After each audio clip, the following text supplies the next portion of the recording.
Hello and welcome to this session called Get It Done, Outcomes and Measuring Them. My name is Karen Jeffries and I'm the Impact Officer for Impact in Action, which sits under Bexley Voluntary Services Council. I've got a range of experience in local organisations that hopefully means that this is really practical training. BVSC offers lots of different ways to support voluntary and community groups. Do get in touch if you'd like to know more. The project that I do, Impact in Action, is kindly funded by the City of London Corporation's charity City Bridge Trust.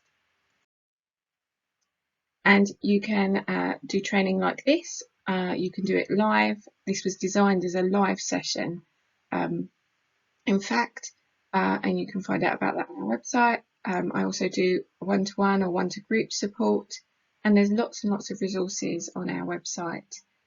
Plus, at present, we're doing a Way Up Quality Assurance Scheme. So this session has these learning outcomes. By the end of the session, hopefully you will have a better understanding of what outcomes means in community development terms. You'll be better able to articulate your outcomes and better able to measure your outcomes. So as ever, on these Get It Done sessions, I'm reusing some of the material from the 7 Impact for Funding training sessions, and that is done on purpose to remind you and jog your memory of those sessions.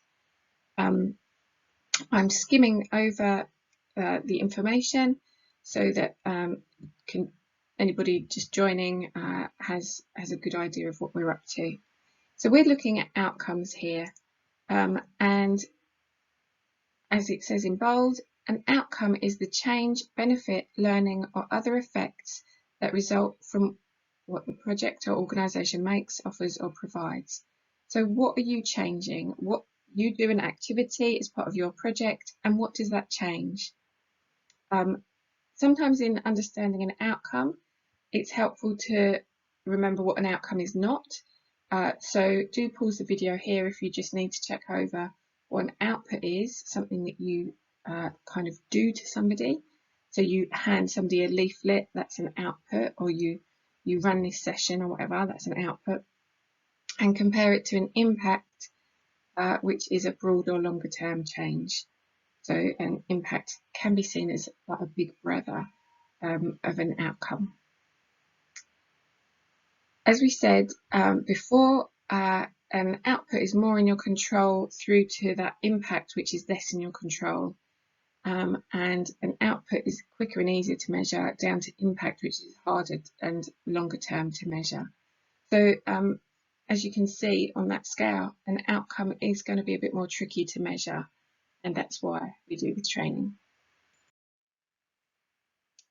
So we've got we've thought about what an outcome is, and this is another slide from the previous 7 impact sessions, where it's a worked example of a logic model theory of change that would have narrative next to it.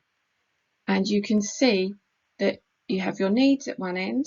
What are your needs? What are the problems and issues of the community? And then at the other end, you've got the big change you want to see, the overall big long-term impact change you want to see. You've got so how do you get from the needs to the impact? Well, you do something, you do some kind of intervention, you intervene by doing an activity. So you do an intervention, and then you don't suddenly go from having those needs and doing the intervention and it all being fine. Often there will be short-term outcomes leading to longer-term outcomes, which lead to impact. So the change will happen, one stepping stone at a time. So in the activity in a moment, you're going to be writing your outcomes, and I really want you to make sure that you're using words of change. So increased, decreased, so on, that sort of thing is a really good way to start off. Increased confidence, that sort of thing. In some cases, you can use the word sustain as well, because although that's not doesn't seem to be changing stuff, if the person would otherwise have deteriorated without your support, then it can be about sustaining, making sure that that person who might be on a downward trajectory is able to remain more on an even keel. There is a useful worksheet that talks a little bit more about this. I'll put the link there. And remember that when you're creating your outcomes, you're going to have to measure it. So at first you might want to just write down loads of outcomes, and then you might want to filter it and kind of say, well, actually, that's going to, be difficult to measure, or it's impossible to measure. Don't discount things too quickly. It's worth having a chat, because who would have thought you could measure confidence? People think you can't. People think you can't measure well-being, but there are surveys created to measure these things. So just remember, you will have to measure it. So this is the part where we do the activity. Add your outcomes to a Jamboard, and that Jamboard you would have been using previously. Use a new page on the Jamboard to put on your outcomes, just to brainstorm what those outcomes are. And your Jamboard will help to make your theory of change. Now you'll need your own Jamboard page for that, so just make sure you've got your own Jamboard page. And then if there's time, you can add your outcomes to the log frame, which is that blue table that we just had, and you can make a start and explain how you will measure them. So if you need a copy of that log frame, that blue Excel spreadsheet, then you can find it at this link. So for homework, write up your outcomes and measurement ideas into the log frame, as we just said, and then think about how to include others in checking over whether the work you've done so far needs outcomes and measures. Try and find out what they think too. So you would probably be asking people in your organisation, you might be asking your trustees, you might be asking your beneficiaries. These are all really good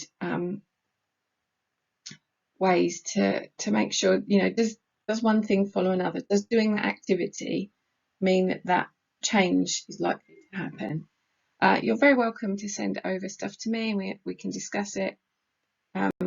And given that you're not doing a live session, you're doing a recorded session, that's probably a really good idea.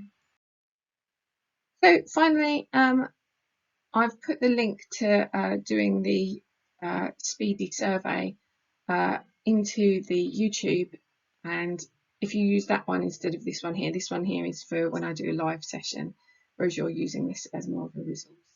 But thank you very much for your time, and I hope this was helpful. Obviously, it is a little bit different when we're doing it recorded, so do get in touch. Let's book a time to go through this.